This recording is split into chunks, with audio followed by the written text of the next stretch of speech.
Shambhu खिनौरी border को लेकर supreme court में सुनवाई टल गई। सुप्रीम कोर्ट ने दोनों सरकारों को किसानों के साथ बैठक जारी रखने के आदेश दिए हैं। वहीं पंजाब को 3 दिन में अन्य कमेटी सदस्यों के नाम देने को कहा है। अगली सुनवाई हालांकि सुप्रीम कोर्ट के अंदर किसानों के धरने को लेकर 2 सितंबर को निर्धारित की गई है। सुप्रीम कोर्ट ने आदेश में कहा कि दोनों राज्यों के वकील इस अदालत द्वारा गठित की जाने वाली समिति के लिए मुद्दों का प्रस्तावित विषय प्रस्तुत करें। हमने स्पष्ट किया है कि समिति का संदर्भ एक व्यापक अधिदेश होगा ताकि जो मुद्दे बार बार कानून और व्यवस्था की समस्या पैदा कर रहे हैं उन्हें निष्पक्ष और उचित तरीके से सौहार्दपूर्ण ढंग से हल किया जा सके। इस संबंध में अतिरिक्त समिति सदस्यों के नाम सहित 3 दिन के भीतर निर्धारित किया जाना आवश्यक होगा। राज्यों के प्रतिनिधि किसानों से मिलना जारी रखें और सुनवाई की अगली तारीख तक ऐसी बैठकों के परिणामों की जानकारी भी सुप्रीम कोर्ट के अंदर पेश करें। इस मामले को लेकर सुनवाई 2 सितंबर जो होने वाली है उसके अंदर सारी सूचनाएं लेकर पंजाब और हरियाणा सरकार सुप्रीम कोर्ट के अंदर पेश हों, ऐसा सुप्रीम कोर्ट के द्वारा आदेश दिया गया है। चलिए आपको बताते हैं कि सुप्रीम कोर्ट के अंदर पिछली सुनवाई के अंदर कोर्ट ने क्या कहा था। सुप्रीम कोर्ट ने सुनवाई के दौरान कड़ी टिप्पणी की थी कि हाईवेज पार्किंग की जगह नहीं है। सुप्रीम कोर्ट ने 1 हफ्ते के भीतर एम्बुलेंस, सीनियर सिटीजन, महिलाओं, छात्रों आदि के लिए हाईवे की एक लाइन खोलने का आदेश दिया था। इसके लिए पंजाब और हरियाणा के डीजीपी के अलावा पटियाला, मोहाली और अम्बाला के एसपी को मीटिंग कर इस पर फैसला लेने को कहा था। वहीं दूसरी ओर सुप्रीम कोर्ट के आदेशों के बाद पटियाला के अंदर पंजाब पुलिस और किसानों के बीच वरिष्ठ अधिकारियों की अहम बैठक भी हुई थी, जिसमें पटियाला के डीसी शौकत अहमद पर्रे, पंजाब पुलिस के DGP law and order Arpit Shukla, DC Ambala Parth Gupta व एसपी अम्बाला सुरेंद्र सिंह बोरिया समेत दोनों राज्यों के कई अधिकारी मौजूद रहे थे। मीटिंग करीब 1 घंटे तक चली थी। किसानों ने मीटिंग में साफ कह दिया था कि उन्होंने रास्ता नहीं रोका हुआ, यह रास्ता हरियाणा सरकार व पुलिस की तरफ से रोका हुआ है।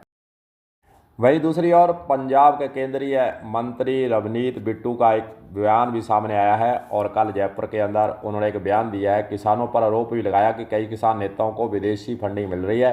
किसान तो अपने खेतों और पानी की मोटरों में व्यस्त हैं। बिट्टू ने कहा कि अगर कोई पंप, पत्थर, कृपाण लेकर दिल्ली जाएगा तो उसे रोका जाएगा।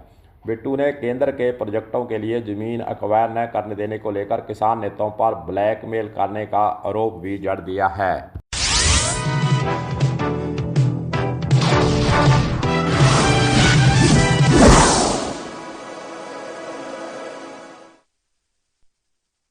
चलिए आपको बताते हैं कि किसान आंदोलन का अब तक का घटनाक्रम क्या क्या रहा है।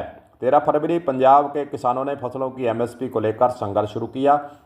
उसी दिन हरियाणा सरकार ने शंभू और खिनौरी बॉर्डर को बैरिकेड्स लगाकर बंद कर दिया ताकि किसान दिल्ली की तरफ न बढ़ सकें। फिर 21 फरवरी को किसानों ने दिल्ली जाने की कोशिश की। इस दौरान सुरक्षा कर्मियों और किसानों के बीच टकराव हो जाता है, जिसमें बठिंडा के युवा किसान शुभकर्ण की गोली लगने से मौत भी हो गई थी। इसके बाद इंटरनेट बंद कर दिया। इसके बाद जब संघर्ष चला, किसानों का कहना है कि हरियाणा के गृह मंत्री अनिल विज के आदेश पर फायरिंग हुई है। इस मामले में उन पर केस दर्ज होना चाहिए। उन्होंने शुभकर्ण का संस्कार भी एक बार रोक दिया था। 10 मार्च शुभकर्ण मामला पंजाब एंड हरियाणा हाईकोर्ट पहुंचा। हाईकोर्ट ने इस मामले में जांच कमेटी गठित कर 6 सप्ताह में इसमें संबंधी जवाब तलब किया हुआ था। 16 मार्च को फिर लोकसभा आचार संहिता लग जाती है, लेकिन किसानों ने पक्का मोर्चा लगा दिया। साथ ही भाजपा उम्मीदवारों के विरोध का फैसला जो लिया गया, जो लगातार चलता रहा, उसके चलते लोकसभा के अंदर हरियाणा में बीजेपी को नुकसान भी हुआ। 1 अप्रैल शुभकर्ण की मौत का मामला सुप्रीम कोर्ट के अंदर पहुंच जाता है। अदालत ने मामले की जांच के आदेश पर रोक लगाने से मना भी कर दिया था। 6 मई 2024 इस मामले में गठित सिट के चंडीगढ़ पहुंचकर बयान दर्ज किए गए। इस दौरान कांग्रेस नेता प्रताप सिंह बाजवा ने बयान दर्ज करवाए। इस बीच किसान रेलवे लाइन पर भी डटे हुए थे। 20 मई 2024 को किसान रेलवे लाइन पर डट गए। हालांकि किसानों ने संघर्ष लगातार वहां जारी रखा। 7 जुलाई 2024 को किसानों ने भाजपा को छोड़कर सभी पार्टियों के नेताओं को ज्ञापन सौंपे। साथ ही मानसून सत्र में फसलों पर प्राइवेट बिल लाने की मांग भी किसानों के द्वारा रख दी गई थी। 9 जुलाई को किसान शुभकर्ण की बहन को पुलिस में नौकरी व परिवार के 1 करोड़ के चेक सरकार ने सौंप दिए थे।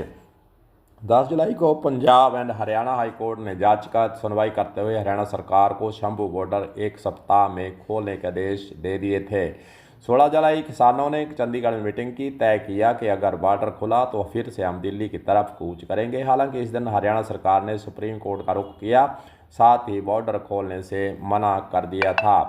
22 जुलाई हरियाणा सरकार ने सुप्रीम कोर्ट में अपना पक्ष रखने के लिए समय की रखी मांग भी रख दी। इस प्रकार यह घटनाक्रम हुआ और अब 2 बार सुप्रीम कोर्ट के अंदर सुनवाई हो चुकी है।